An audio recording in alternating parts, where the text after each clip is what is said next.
अस्सलामु अलैकुम वरहमतुल्लाहि वबरकातुहु नहमदुहु व नुसल्ली अला रसूलिहिल करीम। बिस्मिल्लाहिर्रहमानिर्रहीम।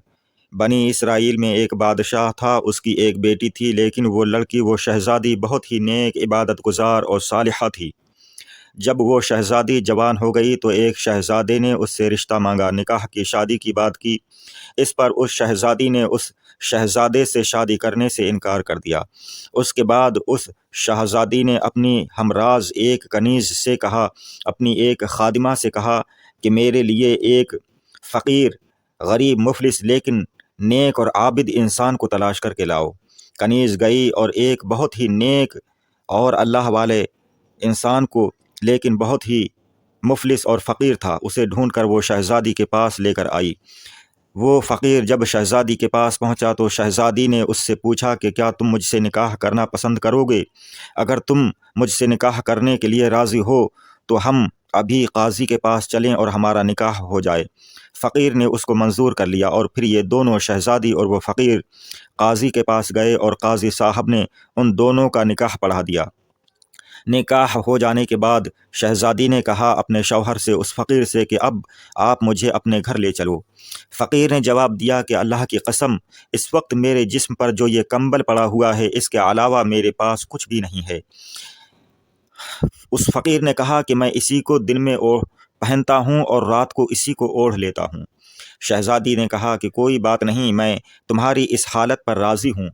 फ़कीर उसके बाद उस शहज़ादी को अपने उस ठिकाने पर ले गया जहाँ वो रहता था, जो उसकी एक छोटी सी झोंपड़ी थी, वहाँ ले गया। और फिर वहाँ ले जाने के बाद उस फ़कीर ने, उस शहज़ादी के शौहर ने रोज़ का ये मामूल बना लिया कि दिन भर मेहनत करके शाम को सिर्फ़ इफ़्तार का इंतज़ाम करके ले आता था। शहज़ादी भी दिन भर रोज़ा रखा करती थी और जो कुछ फ़कीर लाता दोनों इफ़्तार करते और अल्लाह का शुक्र अदा करते। शहज़ादी इस पर कहती कि अब मैं इबादत के लिए फ़ारिग़ हूँ। एक रोज़ वो फ़कीर बाहर गया कि कुछ खाने पीने का इंतज़ाम करके शाम के लिए लाए, इफ़्तार का इंतज़ाम के लिए कुछ खाना हासिल करके, रिज़्क़ हासिल करके लाए। पूरे दिन उसने कोशिश की, तलाश में रहा, लेकिन कुछ हासिल ना कर सका। और इसी सोच और फ़िक्र में उसने वज़ू किया और फिर नमाज अदा की, 2 रकात नमाज अदा की। और फिर नमाज के बाद में उस फ़कीर ने अल्लाह ताला की बारगाह में दुआ की। उसने दुआ की कि ए रब, तू जानता है कि मैं दुनिया के लिए कुछ नहीं मांगता, सिर्फ़ अपनी नेक बीवी की रज़ा के लिए तलब करता हूँ। ए अल्लाह, तू मुझे अपने पास से रिज़्क़ अता फ़रमा, तू ही सबसे अच्छा राज़िक़ है। उसी वक्त उस फ़कीर ने देखा कि उसी वक्त आसमान से एक कीमती, बहुत ही लाजवाब मोती गिरा और फिर फ़कीर ने उसे उठा लिया और उसे लेकर अपनी बीवी के पास गया। शहज़ादी ने जब वो मोती देखा तो वो घबरा गई और उसने कहा कि ऐसा मोती तो मैंने अपने बाप के ख़जाने में भी नहीं देखा, चूँकि उसका बाप बादशाह था, वो शहज़ादी थी, एक बादशाह की बेटी थी। उसने शाही ख़जाने में भी ऐसा कीमती और लाजवाब मोती नहीं देखा था, इसलिए वो घबरा गई कि ये कहाँ से लाए।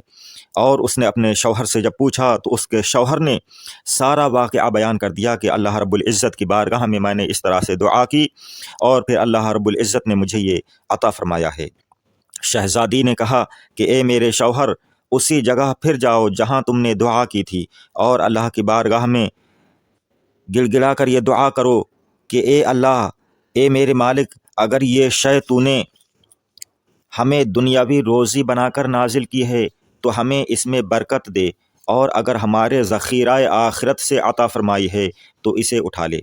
उसके बाद वो फ़कीर उस मोती को लेकर उसी जगह गया जहाँ पर उसने दुआ की थी और अल्लाह ताला ने उसे ये मोती अता किया था, आसमान से मोती गिरा था। वहाँ जाकर उस फ़कीर ने दुआ की तो वो मोती उठा लिया गया। उसके बाद शहज़ादी के पास आया। शहज़ादी ने कहा कि अल्लाह का शुक्र है जिसने हमारा ज़ख़ीराए आखिरत हमें दिखाया। अब मैं इस दुनिया फ़ानी की किसी शय की परवाह नहीं करती, और अल्लाह का शुक्र अदा करने लगी। सुभान अल्लाह।